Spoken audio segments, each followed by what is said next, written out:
Matthew 10:6. Paruesta de malan pras ta prabata ta apololata oiku Israel. Jesus is speaking to the 12 apostles here. He's told them not to go to the way of the Gentiles, not to go to the cities of the Samaritans.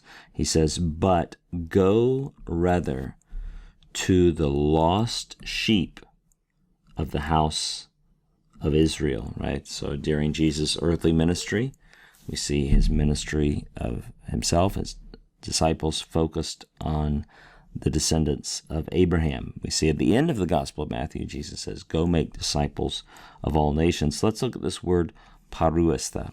You hopefully recognize that as probably one of the first verbs you ever learned, paruomai, right? And as we write that out, we say, oh yeah, that's one of those middle-only verbs. That's one of those verbs that occurs in the middle voice. Verbs of motion frequently do occur in the middle voice. If you think about it, moving yourself from one place to another is a very subject-affected activity. What we have here is a present middle, right? It's a middle preference, middle voice verb, middle-only verb, present middle imperative, right? This is an imperative form, second person plural. Context makes clear it's imperative. It's unambiguous that from the context it is an imperative.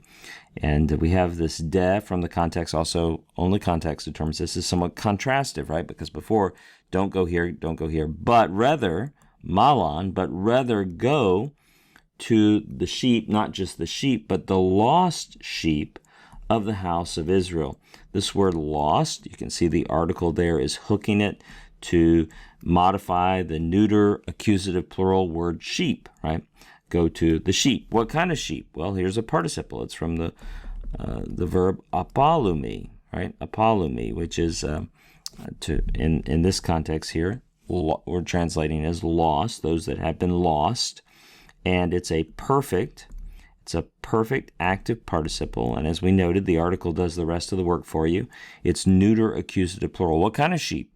Well, those that have been lost. The lost sheep, again from apalumi, the lost sheep of the house of Israel.